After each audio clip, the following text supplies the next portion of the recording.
welcome back. We're considering this scatter plot that we made in the last video, but what we're going to talk about today would apply to the choropleth or basically any other plotly plot where we try to represent a quantitative variable using colors.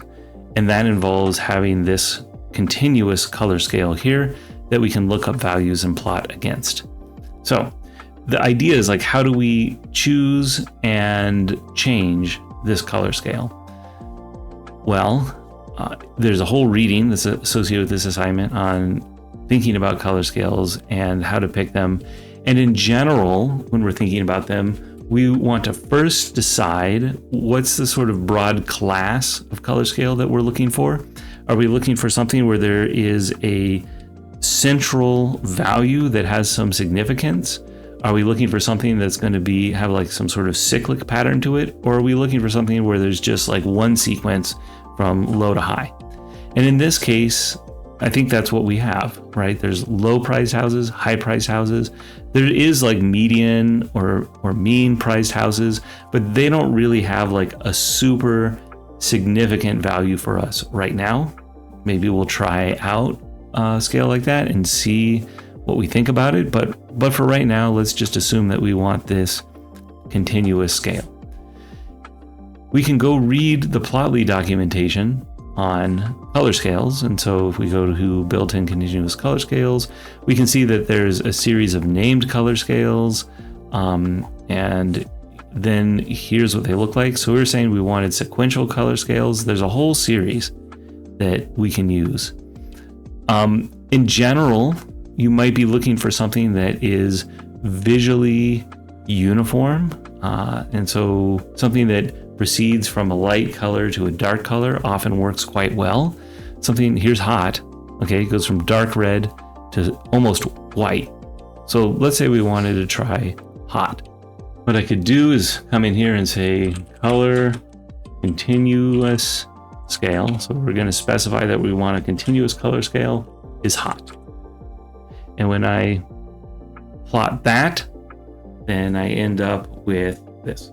So I can come back here and I can specify this continuous color scale. I'll say color continuous scale, and this will be specifying what I want to use. We'll say hot, and there we go. Now I've changed the color scale to go from dark red to this white. Okay, I could also specify other color scales if I want. We could just like keep looking. Maybe we don't like that really light white at the end, like solar. Here's another one that could work. And so you just swap these out and we'll get different color scales. So look for one that you like and use it. Again, thinking about when you're trying to design something that is useful, how you would choose it to tell the story that you want to tell. We also have diverging color scales, and these are cases where you have a central value that is somehow unique or has some importance to it. And so, for instance, let's say this red-blue is one. And we could come in back to Marimo and say red, blue. All right, now we run from red to blue through this white. And again, you can see this division of like higher priced houses near the coast. But the white just is like right in the middle right now, like 250K. I don't really know if that's meaningful or not. And so what I could do is I could set up the central value. So color continuous midpoint. So where is this central value and what's going to be interesting about it? So I'll say we'll go. Actually, we need to import NumPy to do this.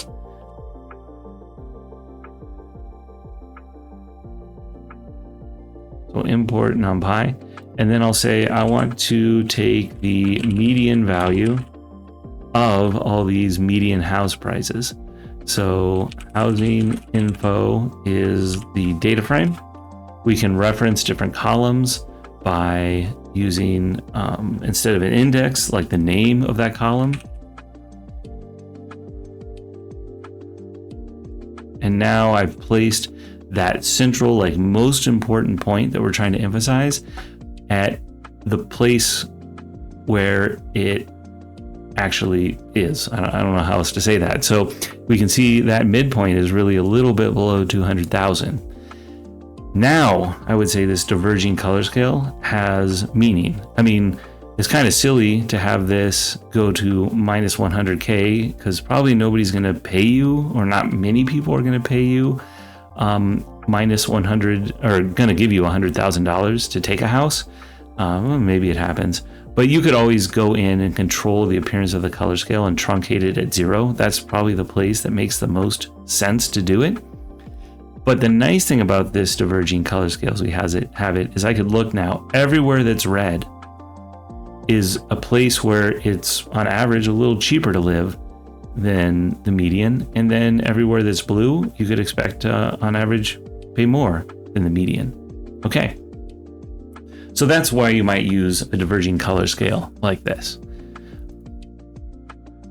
And then we also have cyclic color scales. They repeat over and over and over again. There's not really a use for them in this particular case, but if you had some sort of cycle, like a seasonal behavior where you wanted to show change over month, and we always know we're going to go through the calendar and come back to January every year, you might tie something like the date to a cyclical color scheme like this.